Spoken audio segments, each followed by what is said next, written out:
long, long ago, in a peaceful village nestled between mountains that shimmered like gold, there lived a kind and curious girl named Ava. More than anything, she dreamed of touching the clouds and having whispered conversations with the stars. But her world was bound by a strange and heavy sadness. No birds could fly, not a single one. Their wings, once tools of freedom, were now useless. They just hopped and walked on the ground, their eyes fixed on the vast, empty skies above. The village elders would sigh and say, "The sky spirit took away flight when humans stopped believing in dreams." It was a story everyone accepted, a truth they lived with. But Ava, with her heart full of wonder, refused to believe the sky could be so cruel. "Dreams don't just vanish," she would say to anyone who would listen. "Maybe they just need someone to remind them."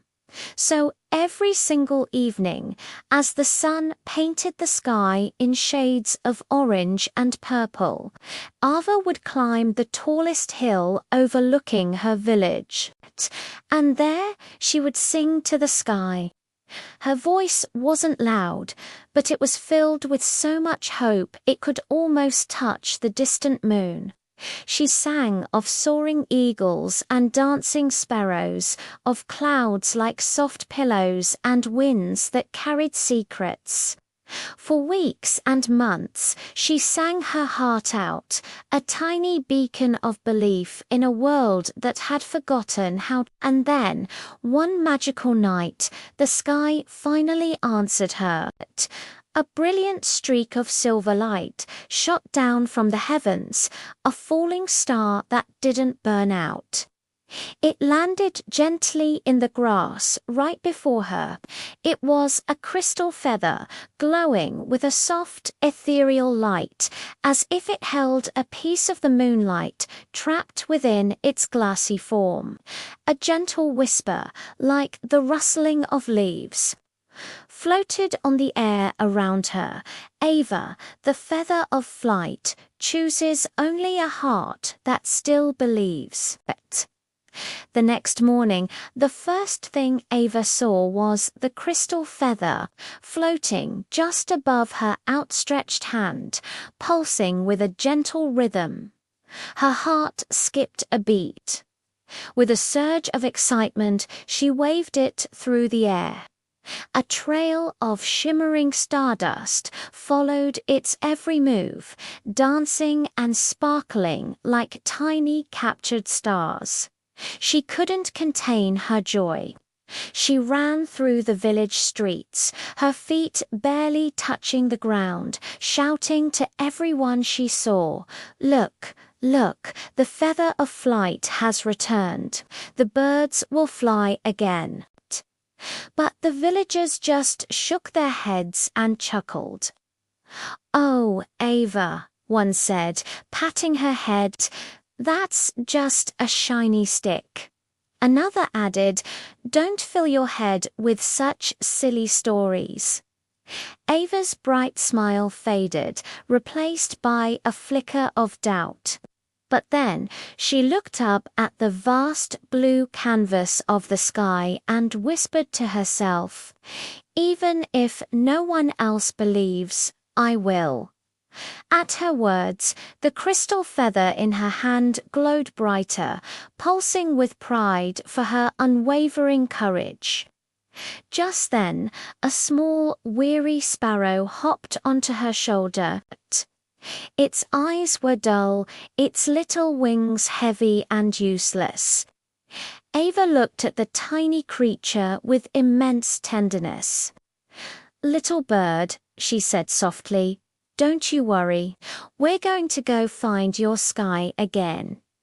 And so, with a brave heart and a magical feather, Ava and the little sparrow began their incredible journey.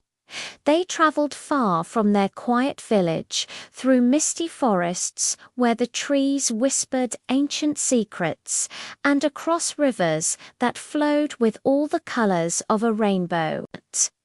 Their journey finally led them to a quiet, desolate place known as the Valley of Forgotten Wings. Here, feathers covered the ground like a thick blanket of pure white snow, and in the center of the valley stood a magnificent yet tragic giant bird carved from stone, its wings forever broken and incomplete. As Ava approached, the crystal feather in her hand shimmered, and its gentle voice spoke once more. "This is the guardian of the sky. It has slept for centuries. Only its song can awaken the gift of flight again." Ava's heart sank. "But it's made of stone," she whispered, her voice barely audible. "How can it sing?" The feather's light pulsed warmly. "Then you must make it remember what it means to feel," it replied. Taking a deep breath, Ava closed her eyes. She thought of her dream, of the empty skies, of the little sparrow on her shoulder, and she began to hum. It was the same simple, hopeful tune she sang to the sky every night from her hilltop. Slowly, miraculously, a thin crack appeared on the stone statue, then another and another. But these were not cracks of destruction. They were signs of life returning. The giant bird's stone eyes began to glow with a soft, golden light. With a sound like shifting mountains, its massive wings unfolded, no longer broken, but whole and majestic. They scattered feathers of pure light across the entire valley. The little sparrow on Ava's shoulder trembled, then fluttered its wings just once, then twice, and suddenly, with a joyful chirp, it lifted into the air. It was flying. "I did it," Ava cried, tears of pure happiness sparkling in her eyes as she watched the sparrow circle above her. But her celebration was cut short as the crystal feather began to dim. "Your belief has awoken one, but to restore all flight," it warned, its voice growing faint, "you must go where no dream dares to tread, the Cave of Shadows." Stepping into the Cave of Shadows was like walking into a world where light had never existed. The darkness was thick and cold, pressing in on Ava from all sides. A chilling voice echoed from the depths, a voice made of sorrow and despair. "Why wake what is lost? Let them forget. Let them rest." A figure began to form from the swirling darkness, the spirit of doubt, a creature made of smoke and sorrow, because the world deserves light again, Ava declared, her voice trembling but firm. The spirit let out a cold, hollow laugh that seemed to suck the warmth from the air. "And you think your tiny voice can change the sky? You, a mere child, with a shiny trinket?" Ava held up the crystal feather. Its light was faint, almost swallowed by the oppressive darkness, but it was still there. "A voice that believes," she said, her conviction growing stronger, "can move mountains and skies, too." Enraged, the spirit of doubt attacked, its shadowy tendrils wrapping round Ava, pulling her into the cold. She felt her strength fading, her hope wavering. But then she remembered the sad, grounded birds. She remembered the vast, empty sky. She remembered her dream.